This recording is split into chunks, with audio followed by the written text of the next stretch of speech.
in the early afternoon. Okay. Howdy, folks. Hello. It's Oliver Cronk. Hello. Hi. I'm doing my winding thing, sorry. Your It what? looks really dodgy, doesn't it? But it does look dodgy. Okay. People get fired for this. You can see my point of view is changing. It's not just It my arm is. moving. What- There we go. But are you raising the desk or your chair? What's going on? He's lowering I'm actually raising myself into the stratosphere. it. How's like, does it go like this kind of? Yeah, I was gonna say like The stairs. I'll take the elevator. Mine's too low to pull it off. Yeah. Awesome. Good to see you guys. Good to see you. Oh, I see. We have Billy's Chowder House. By the way, do you know about Billy's Chowder House right off Route 1? I'm falling for your thing. This is our customer conference that's coming up. So, Oh, awesome. When is that? I should know that, seeing as I just tried to plug it. No, really.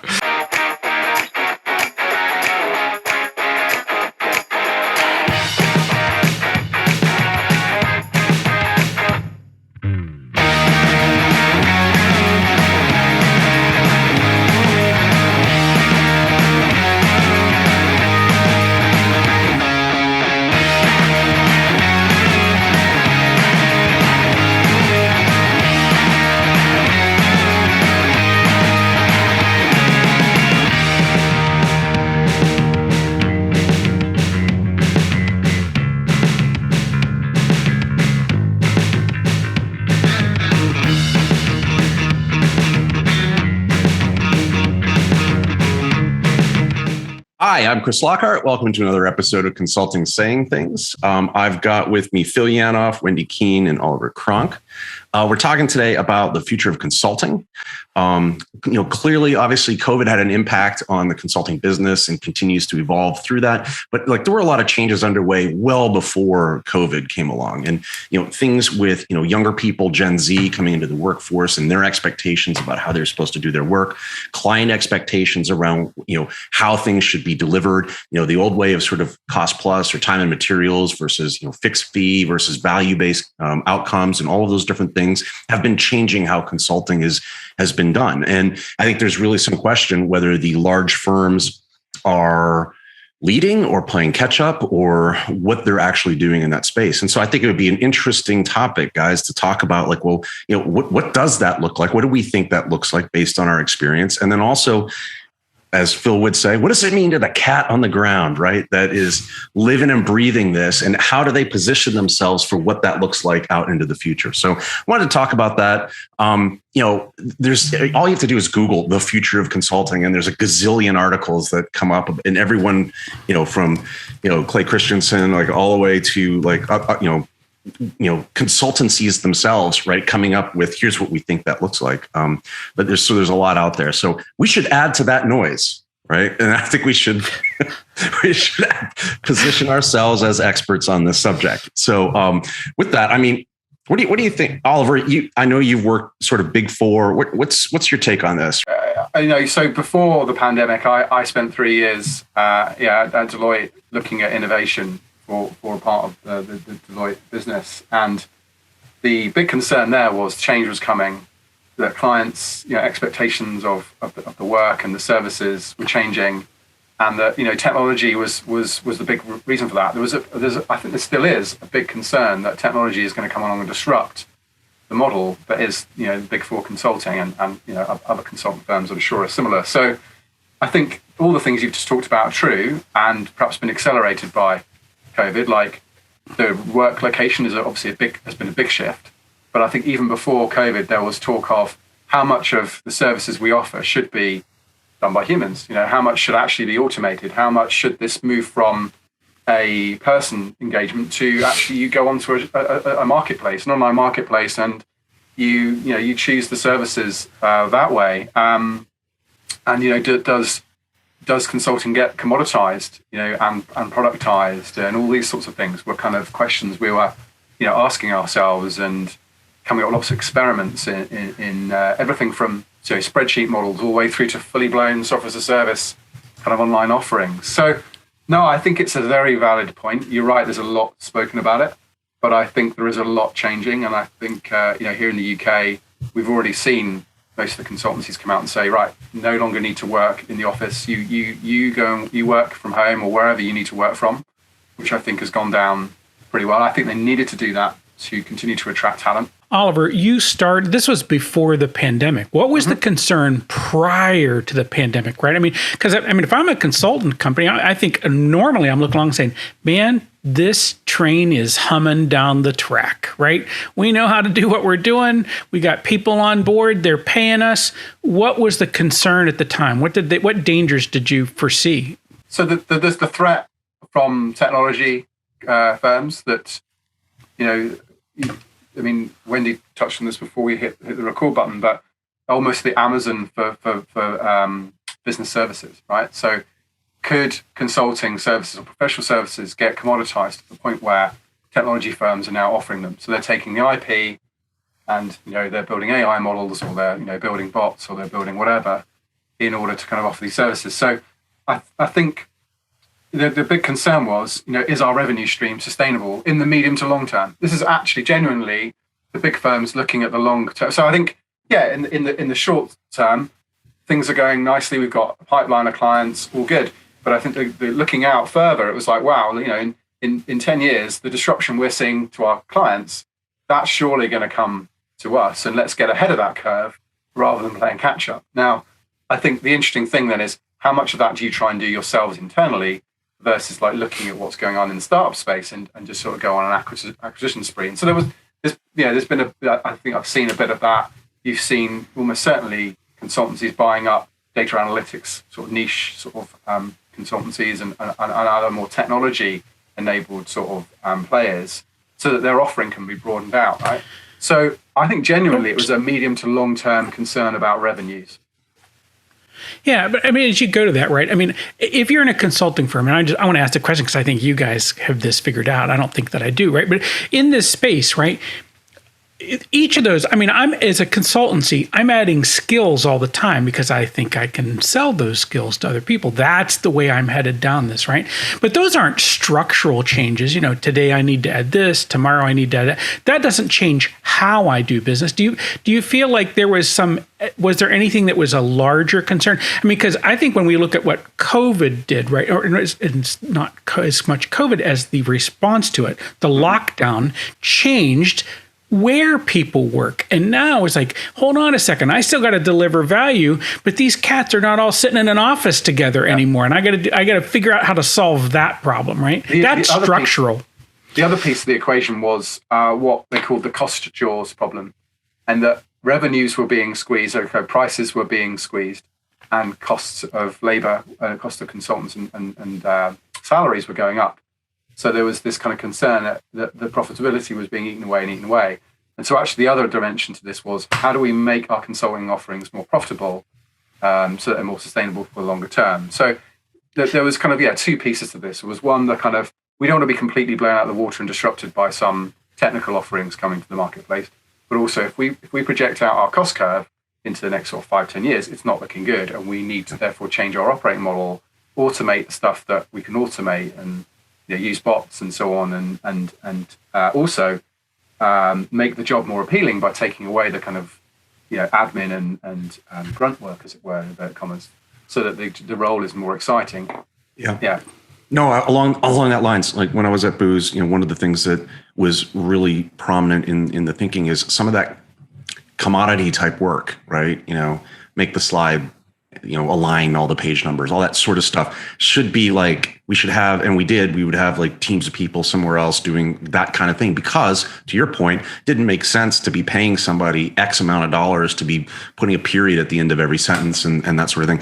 But there was this other idea that like, well, now wait a second, if we've figured that out, is someone going to come up with like the legal Zoom of consulting, right? Where you just go and give me a board presentation and boom, $5 or like Fiverr, right? It's like, and by the way, if you go on Fiverr, there are people out there offering, services, they're probably like associates or something somewhere at some big firm. And they're like, I will create the board deck for you, right? I will create the board presentation for you. I will create your business plan. I will do all of this stuff. Now, I don't know what you get for $5, but the point would be is like there's that commoditization, right? Now that's the big firm perspective. I'm curious, Whynde. I mean, you've started firms yourself, right? And you have, by the way, we should point out you have a great series on LinkedIn about starting a business architecture practice. People should check that out. But I want to get your perspective, having like started this, the not big company perspective. Well, I'll tell you it. I mean, the backdrop of my mind, I'm like, opportunity. I mean, regardless of what the big firms are doing, disrupt. By the way, this is all trademarked and exactly. Yeah. The Amazon of services, right? No, but I think this is tremendous opportunity. I won't say it's inevitable, but there's so many consultants that maybe start at a big firm, but don't want to stay there. Or there's so many people that could even move into consulting that aren't in consulting today, that this opens up the opportunity for. So, I mean, whether it's, I'll come back to this point in the big firms, but this is interesting. Is there one big platform? Do the firms have some sort of a hybrid model and they're thinking this way internally? Do we have a lot of syndicates that are sort of specialized for different niches? All of the above. But what I think is so interesting too is it, especially for the big firms, it calls into question, what's the value? What's the value? So for clients, I want to have somewhere I can go with low friction. I want you to, here's the expertise I need, or here's the capacity I need. And I can, get rid of you when I'm done, comes out of a certain budget, whatever it is. And then on the employee side, on the consultant side, when I'm starting my career, I can learn. We've had a lot of great episodes talking about mentoring and networking. But beyond that, it's, again, low friction. Okay, I'm getting a pipeline that comes to me. Benefits, right? Money, obviously. But what's interesting is even things like benefits, and depending on what country you're in, those things start to become irrelevant. So it's like things point more and more to the opportunity of platform, I think. My 2 cents. Yeah. And building on that, what was really interesting, talking to new graduates coming in, was some of them would say, well, hang on, if I have this amazing idea that leads to like software as a service revenues of X million, what do I get for that? So there was this, it started to turn on its head what the model, and of course, this then starts to get the firm really, really worried. It's like, no. The model it's a pyramid, and you work your way up the pyramid. Not someone comes in with this, who's amazing at coding and all of a sudden creates this amazing part of the platform that you just described, and therefore then feels entitled to, partnership because they did that. So but potentially you kind of look at it and go, well, hang on, don't they? Because they have just created a massive revenue stream that perhaps would have taken them traditionally many, many years to have built up the client base and the revenue stream traditionally. So actually, aren't they entitled to something there? So it really starts to call into question a whole, and this is why it's making the big firms nervous, I think, is because technology has the ability to disrupt the internal kind of promotion cycle as much as, the way that the customers are served. So it's a fascinating one. Yeah, I think, isn't it it's incumbent upon the firm in that situation. You give a specific example where someone says, well, what's my piece of this action? But it's incumbent upon the firm to make it really clear that because of their longevity, because of their reputation, that introduction was possible. That wouldn't have been, because no one's going to take Phil Yanov into a multi-billion-dollar company and think that he on his own can solve this problem. We all know that he could. He will put him in there and he will fix that problem. And it might be. The thing is, we know that, right, that the deal was this. I think I wanted to answer, I'd love to hear Whynde answer Wendy's question, but what is the value of a consultancy, right? Why do people bring in consultants? And I think a part of this is to affect a change that they know is politically unfeasible using only internal resources. Yes. Right? I need to bring in a coach that says you're fat in order to lose weight. That is how that happens. Yes. And I appreciate the drill down on that, because removing friction, I don't really need a big consulting firm to do that. I can go get my as a service, right? But Phil, I think you nailed. I think it's that external, and I think it's a trust. It's a weight and a trust is probably some of the biggest value that firms will bring then, right? I mean, there was, there still is, but it's way pre-COVID, right? Going back a decade, there's this effort, and Oliver, you've talked about it before, in the big firms to productize things, right, and come up with subscription models to supplement declining revenue or revenue squeeze and margin squeeze, and productizing models and productizing things and giving them spiffy names like whatever. It's the health launch platform, and we'll help you figure out all this crap, right?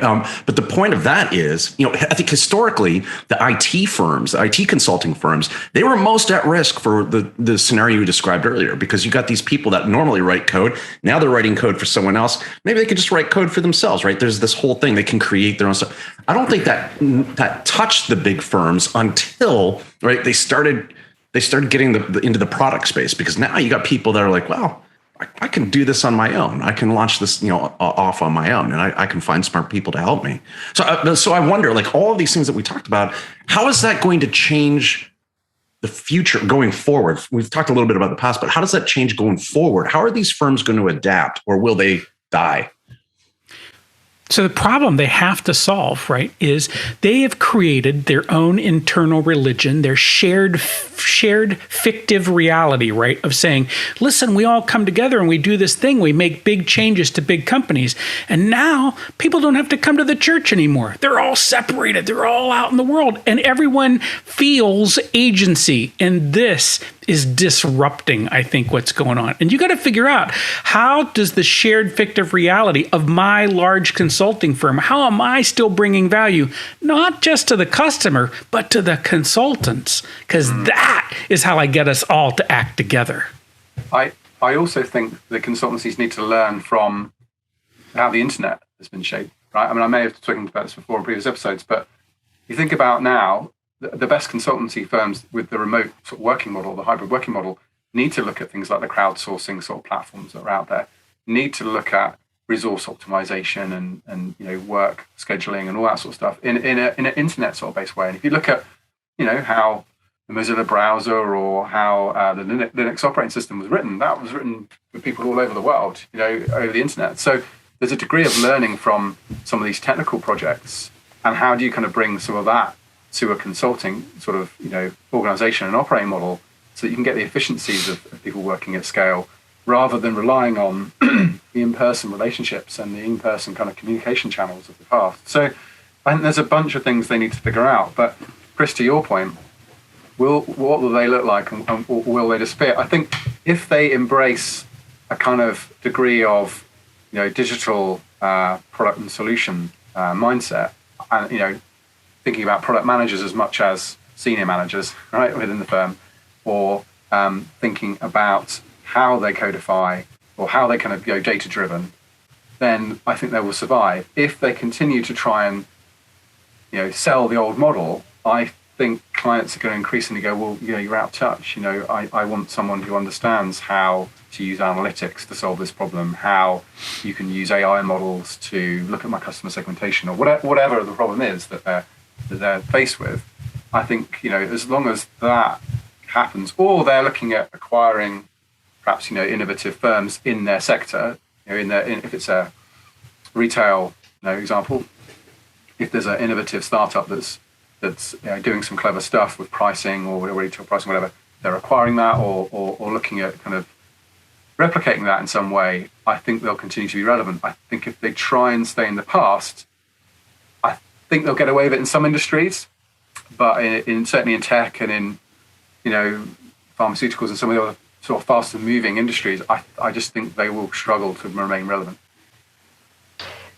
What I really like about this conversation too, and what I think is a way forward, is it really brings things back to doing the right thing for humans, whether those are the people that that work for us as consultants, to our point about giving credit for ideas and things like that. Agency, I really like that word, Phil. Or whether it's doing the right thing for the client. We were sharing an article around, not just wanting the prepackaged solutions and materials, but clients want it customized, or clients expect, strategy to not be done in sort of old-fashioned sort of, we're iterative, right? So I think it's a really good force to just disrupt and force us to do the right things for the people too. So that's an interesting point that you made, Whynde, because I think, when we look at, what is a person who is working in one of these big companies or a small company or doing their own thing? What do they have to do differently, regardless of whether the McKinsey survives or not? What does the person have to do going forward? Is it like I need to upskill? I need to do things differently. I need to have a product. I need to have a portfolio, a book, right? That I bring to clients. What are some of the things that some of these people can do to sort of navigate, I guess, going forward? Anybody? I think they need to be well connected. It goes back to our networking conversation we had the other day. Another episode. So not just to be networked with your subject matter expert peers, but also the guy in analytics or the guy in AI or whatever, so that you can go and have that conversation of, clients brought me this problem and I would normally solve it this way, but what would your take be on this? Is there a new novel way of delivering value to the client here that perhaps I've not thought of? Yeah. And in my experience, that was often the best situation where you had someone with a client problem coming to a technical specialist, rather than the other way around, rather than the AI people going, do you know what? We should be all over this financial modeling thing that you guys are doing. That was completely the wrong way around, right? Because it's technology trying to find an answer. Whereas the better way around was, I remember there was a great example of someone looking at the due diligence through the IPO process. And they came to us and they had mapped out the whole thing and they'd identified where there was duplication and potential for automation. And that was great because it was very much customer problem centric, right? Rather than trying to just be disruptive for disruptive's sake, which, let's face it, some of the other projects were very much like that, right? We just need to be doing AI in regulation, so let's do something. Right. It's like, well, no, that's not really the right answer. Along those lines, I think, the threat to disruption, right, I think remains in some of those, like if I'm a client and I already know what I want to do, I just don't have the time to do it. I think if you're in that space, historically, that's been very good. I think going forward, those are the kinds of things that begin to get automated, I think, right? Like I need someone to develop a bunch of code. Well, hell, in 5 years, you just push a button and the code will be generated, right? Kind of thing. So I think those roles, which historically were very lucrative for consultants and things like that, I'm going to, I'll show my age here. I'm going to be the best Lotus Notes developer on the planet, right? That sort of thing. And, bless those guys. Those were the days, my friend. Power Builder. I'm gonna know Power Builder better than anyone else. Power Builder. I just brought that up myself today. I was just on a client call yesterday and they were talking about Lotus Notes. There you go. Yeah. So what you're saying is there's still room for that somewhere. But I think those people that was lucrative. Developers, et cetera, et cetera. I think increasingly those things are going to get automated, right? Or pieces of it are going to get automated.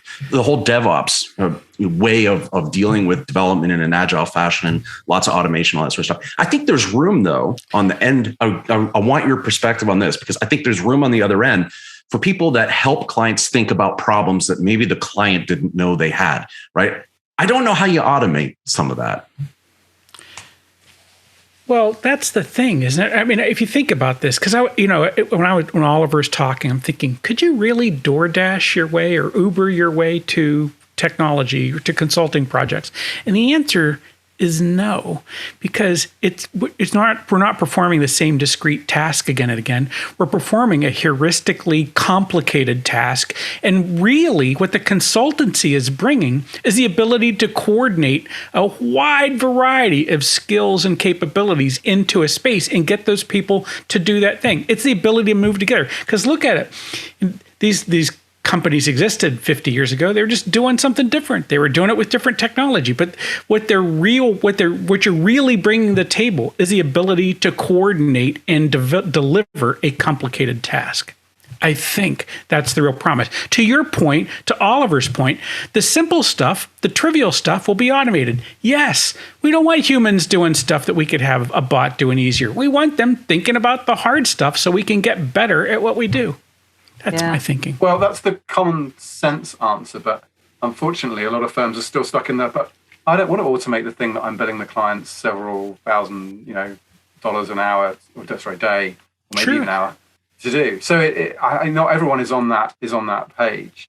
But the other thing you just described, I think you've just described the modern or futuristic model of consulting, which is I won't just bring people to this problem. I will bring a whole spectrum of different answers and capabilities to the problem. I think those that are still stuck in the old mindset is, I'll just chuck a whole load of, associates and managers and so on your project and we'll get it done. I think to your point, it's the ones that come up with the kind of the right answer, the right combination of skills and automation are arguing the ones that are the most successful firms we move forward. So cross-functional capabilities, I'm going to bring that to the table and help you do delivery assurance. And do it slightly better than the client can do themselves. And by that, I mean, be just ahead of the customer, the client in terms of, analytics or AI because some of these skills are really difficult to hire, right? I mean, like hiring a good AI person is really, really difficult, right? Well, that's only because they're in demand right now. And it's a fairly still infant type of technology. Once it's Lotus Notes, there'll be all kinds of people, right? All over the place that know that. It'll be commoditized. And I mean, so, it's a struggle, right? If you go to a client and you say, you have a problem with SAP, let me put a person in there for $300 an hour to help you with that SAP problem. And they look at that and they say, wait a second, isn't that like, how many hundreds of thousands of dollars a year if it's a FTE? I could just hire somebody for $60,000 to bang on the keyboard and fix that problem. Why do I need your consultant? I mean, there still might be reasons they didn't want that, right? They have political reasons they don't want to put overhead, or their budget says that they're going to go do this. Or I remember talking to a very large company one time that said, we outsourced the whole thing and moved our employees over there because we didn't want to have to fire them. We wanted the consultancy to fire them, and then we'd bring it back later, right? That's awesome. Yeah. Did I work for this company? I feel like I worked for that company. I don't think you did. But that was their plan. That was their plan from the beginning. We have a historical, in our world, we don't fire people, but we did move a whole bunch of people over to a consultancy. They fired them, and then we brought some of it back in-house later. Wow. But I think there are lots of reasons that this gets done. And I was, because I was sitting there thinking, it's like, all right, I mean, no one really hires a consultancy to be a bucket brigade, right? I mean, they're doing complicated stuff. They're not just moving the data. Not everybody's doing the same thing. But in fact, sometimes you do. I mean, I can think of places where you brought in somebody said, you know what, we needed to move this data from this system to that system. Automating it is a problem because it requires human review. So guess what? People with fingers are going to put this data into the new system. That's the way it's going to happen. So with all this, because I mean, like, we've talked about, right, the need for sort of, value-based things and outcomes being delivered to clients. I think, a lot of people would say, and Oliver, you touched a little bit on it, right, which is like, well, you need to know a lot about maybe something very this, right? Maybe it's like if I am the only one that knows AI and ML with, in Reading or wherever, or where do you live? You live somewhere, West London, wherever it is. Yeah. Tadford. Beddington Pool. Yeah.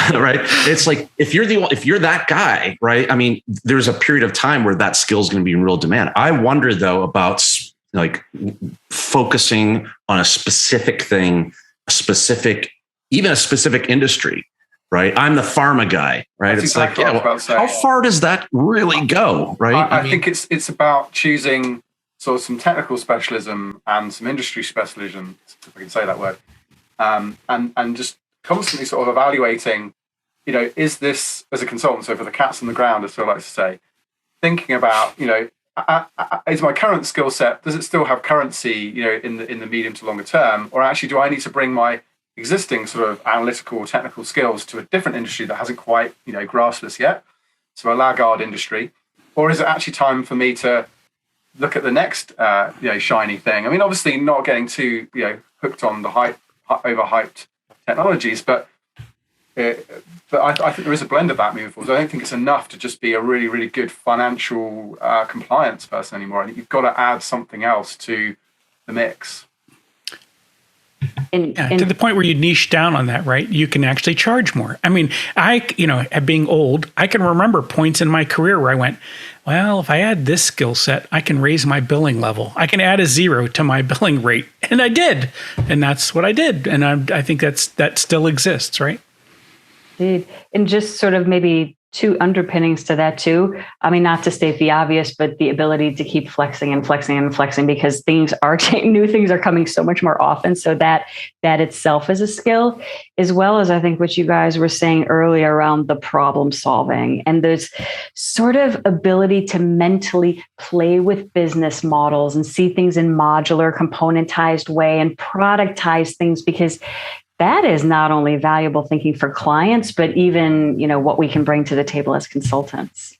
Yeah, that's a good point. And, I was asked a question recently, would I rather be the person helping the client think big thoughts, or the person helping them implement the things that someone else thought of? And the answer is clear. I want to be the first guy, right? And so to me, part of that, this is going to sound, this is going to sound opposite to the argument I think I was making, but I think part of that is an ability to think, to be able to be a genericist, right? In other words, yes, maybe I have some specific knowledge and that's why I'm here to help you with this kind of thing.